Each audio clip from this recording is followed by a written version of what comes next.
Welcome to ಶಿಲ್ಪ ಅಡುಗೆ channel. ಇವತ್ತಿನ ವಿಡಿಯೋದಲ್ಲಿ ನಾನು ನಮ್ಮ ದೇಹಕ್ಕೆ ಬೇಕಾಗುವಂತಹ ವಿಟಮಿನ್ಗಳನ್ನು ಮತ್ತು ಶಕ್ತಿಗಳನ್ನು ಒದಗಿಸುವಂತಹ ತರಕಾರಿಗಳನ್ನು ಬಳಸಿಕೊಂಡು ಬಿಸಿಬೇಳೆಬಾತ್ ಹೇಗೆ ಮಾಡೋದು ಅಂತೇಳಿ ತೋರಿಸ್ಕೊಡ್ತಾ ಇದ್ದೀನಿ. ಬನ್ನಿ ಈ ವಿಡಿಯೋನ ಸ್ಕಿಪ್ ಮಾಡದೆ ಕೊನೆವರೆಗೂ ನೋಡಿ. ಈ ಬಿಸಿಬೇಳೆಬಾತ್ ಬೆಳಗ್ಗೆ ಟಿಫನ್ನಿಗೆ ನಾವು ತುಂಬ ಈಸಿಯಾಗಿ ಮತ್ತು ರುಚಿಯಾಗಿ ಮಾಡ್ಕೋಬಹುದು.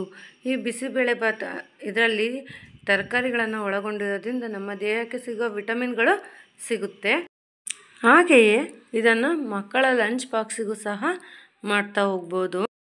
ಹಾಗಾದರೆ ಬನ್ನಿ ಹೇಗೆ ಮಾಡೋದು ಅಂಥೇಳಿ ನಾನು ಈ ವಿಡಿಯೋದಲ್ಲಿ ತೋರಿಸ್ಕೊಡ್ತಾ ಇದ್ದೀನಿ. ಬಿಸಿಬೇಳೆಬಾತ್ ಮಾಡೋದಕ್ಕೆ ನಾನಿಲ್ಲಿ ಒಂದು ಫಸ್ಟು ತೊಗರಿಬೇಳೆನ ವಾಶ್ ಮಾಡಿ ಇಟ್ಕೊಂಡಿದ್ದೀನಿ. ಇದಕ್ಕೆ ಸ್ವಲ್ಪ ನೀರು ಹಾಕ್ಬಿಟ್ಟು ಬೇಯಿಸ್ಕೊಂಡ್ಬರೋಣ. ಕುಕ್ಕರಲ್ಲಿ ಒಂದು ವಿಷಲ್ ಹೊಡೆದ್ರೆ ಸಾಕು.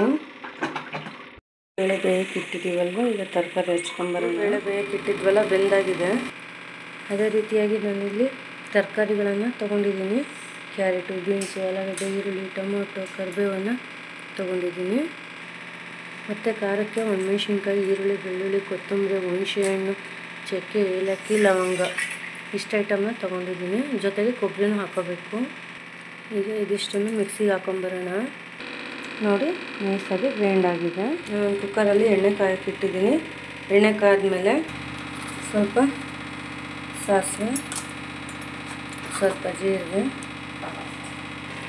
ಸ್ವಲ್ಪ ಕರಿಬೇವು ಇಷ್ಟನ್ನು ಒಗ್ಗರಣೆ ಹಾಕೊಳ್ಳೋಣ. ಈಗ ಇದಕ್ಕೆ ಸಣ್ಣ ಕಚ್ಚಿಟ್ಕೊಂಡಿರುವ ಈರುಳ್ಳಿನ ಆ್ಯಡ್ ಮಾಡೋಣ. ಈರುಳ್ಳಿ ಸ್ವಲ್ಪ ಕೆಂಪಗಾಗಿದೆ. ಈಗ ಟೊಮೊಟೊ ಆ್ಯಡ್ ಮಾಡೋಣ. ಟೊಮೊಟೊ ಎಣ್ಣೆಗೆ ಮೆತ್ತಗೆ ಫ್ರೈ ಆಗಬೇಕು. ಈಗ ಹಚ್ಚಿಟ್ಕೊಂಡಿರುವ ತರಕಾರಿನ ಒಂದೊಂದೇ ಆ್ಯಡ್ ಮಾಡ್ಕೊಂಡು ಹೋಗೋಣ. ಮೂರೇ ಕಡೆ ಟೊಮೊಟೊ ಫ್ರೈ ಆಗಿದೆ. ಈಗ ಆಲೂಗಡ್ಡೆ ಹಾಕೋಣ. ಈಗ ಆಲೂಗಡ್ಡೆ ಆದಮೇಲೆ ಈಗ ಬೀನ್ಸ್ ಆ್ಯಡ್ ಮಾಡೋಣ. ಬೀನ್ಸ್ ಸ್ವಲ್ಪ ಆ್ಯಡ್ ಆದಮೇಲೆ ಕ್ಯಾರೆಟ್ನ ಆ್ಯಡ್ ಮಾಡ್ತೀನಿ. ಕ್ಯಾರೆಟು ಸಹ ಸ್ವಲ್ಪ ಫ್ರೈ ಆದರೆ ಸಾಕು. ನೀವು ಇದಕ್ಕೆ ಬೇರೆ ರೀತಿ ತರಕಾರಿಗಳನ್ನು ಸಹ ಆ್ಯಡ್ ಮಾಡ್ಕೋಬೋದು. ಗೆಡ್ಡೆಕೋಸು ಅಥವಾ ನವಿಲುಕೋಸು ಅಂತ ಏನು ಕರಿತೀವಿ, ಅದನ್ನು ಸಹ ನೀವು ಇಲ್ಲಿ ಆ್ಯಡ್ ಮಾಡ್ಕೋಬೋದು. ಕ್ಯಾರೆಟು ಫ್ರೈ ಆಗಿದೆ. ಫ್ರೈ ಆದಮೇಲೆ ಬಿಟ್ಕೊಂಡಿರುವಂತಹ ಖಾರನ ಆ್ಯಡ್ ಮಾಡೋಣ. ಖಾರ ಆ್ಯಡ್ ಮಾಡೋದ್ರ ಜೊತೆಗೆ ನಾನು ಸ್ವಲ್ಪ ನೀರನ್ನು ಆ್ಯಡ್ ಮಾಡಿದ್ದೀನಿ, ಒಂದು ಅರ್ಧ ಲೋಟದಷ್ಟು. ಈಗ 1 ಲೋಟ ಅಕ್ಕಿಗೆ 3 ಲೋಟ ನೀರು ಹಾಕಬೇಕಾಗುತ್ತೆ. 3 ಲೋಟ. ಇನ್ನೂ ಸ್ವಲ್ಪ ನೀರನ್ನ ಜಾಸ್ತಿ ಬೇಕಾದರೆ ಆ್ಯಡ್ ಮಾಡ್ಬೋದು. ಇದು ಬಿಸಿಬೇಳೆಬಾತು ಸ್ವಲ್ಪ ತೆಳ್ಳಗಿದ್ದೇ ಚೆನ್ನಾಗಿ. ಈಗ ಇದಕ್ಕೆ ಸ್ವಲ್ಪ ಸಾಂಬಾರು ಪುಡಿನ ಆ್ಯಡ್ ಮಾಡೋಣ. 1 ಸ್ಪೂನಷ್ಟು ಸಾಂಬಾರು ಪುಡಿನ ಆ್ಯಡ್ ಮಾಡ್ತಿದ್ದೀನಿ.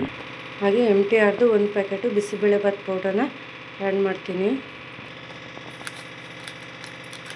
ಹಾಗೆ 1 ಹಿಡಿಯೋಷ್ಟು ಕಡಲೆಬೀಜನ ಆ್ಯಡ್ ಮಾಡ್ತಿದ್ದೀನಿ. ನಾನು ಒಗ್ಗರಣೆಗೆ ಹಾಕ್ಲೇ ಇಲ್ಲ ಕಡಲೆಬೀಜನ. ಹಾಗೆ ರುಚಿಗೆ ತಕ್ಕಷ್ಟು ಉಪ್ಪು. ಇದು ಬೇಯಿಸಿಟ್ಕೊಂಡಿರೋಂಥ ಬೇಳೆನ ಇದಕ್ಕೆ ಆ್ಯಡ್ ಮಾಡೋಣ. ಇದಾದಮೇಲೆ ನಾನಿಲ್ಲಿ 1 ಲೋಟದಷ್ಟು ಹಂಸ ಅಕ್ಕಿನ ತೊಗೊಂಡಿದ್ದೀನಿ. ಸೋನಾ ಮಸೂರಿ ಅಕ್ಕಿನ ಯೂಸ್ ಮಾಡ್ತಿಲ್ಲ, ಮೆತ್ತಗಾದ್ರೆ ಚೆನ್ನಾಗಿರುತ್ತೆ ಅಂತ. ಬನ್ನಿ ಅಕ್ಕಿನ ಅದಕ್ಕೆ ಆ್ಯಡ್ ಮಾಡೋಣ. ಕುಕ್ಕರ್ ಲಿಡ್ ಕ್ಲೋಸ್ ಮಾಡಿ 1 ವಿಷಲ್ ಹೊಡೆಸ್ಕೊಂಬರೋಣ.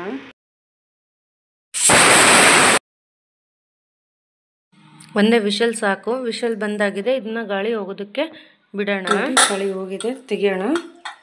ನೋಡಿ, ನೋಡ್ತಾ ಇರ್ಬೋದು ಎಷ್ಟು ತೆಳ್ಳಗಾಗಿದೆ. ಈ ರೀತಿಯಾಗಿ ತೆಳ್ಳಗಾಗಿರಬೇಕು. ಬನ್ನಿ ಪ್ಲೇಟಿಗೆ ಸರ್ವ್ ಮಾಡ್ಕೊಂಡು ಟೇಸ್ಟ್ ಮಾಡೋಣ. ನೀವು ಒಂದ್ಸಲಿ ಟ್ರೈ ಮಾಡಿ ಹೇಗಿತ್ತು ಅಂತೇಳಿ ಕಾಮೆಂಟ್ ಬಾಕ್ಸಲ್ಲಿ ಕಾಮೆಂಟ್ ಮಾಡಿ, ಹಾಗೆ ಲೈಕ್ ಮಾಡಿ. ಯಾರಿನ ನಮ್ಮ ಚಾನಲ್ನ ಸಬ್ಸ್ಕ್ರೈಬ್ ಆಗ್ದಲೇ ನೋಡ್ತಾ ಇದ್ದೀರಾ, ಪ್ಲೀಸ್ ಸಬ್ಸ್ಕ್ರೈಬ್ ಆಗಿ ಸಪೋರ್ಟ್ ಮಾಡಿ. ಗಟ್ಟಿ ಆಗಿಬಿಡುತ್ತೆ ಆಮೇಲೆ. ಬನ್ನಿ ಟೇಸ್ಟ್ ಮಾಡೋಣ ಹೇಗಿದೆ ಅಂತೇಳಿ. ಇದ್ರ ಜೊತೆಗೆ ಖಾರ ಹಾಕೋಬೇಕು, ಇನ್ನೂ ತುಂಬಾ ಟೇಸ್ಟಿಯಾಗಿರುತ್ತೆ.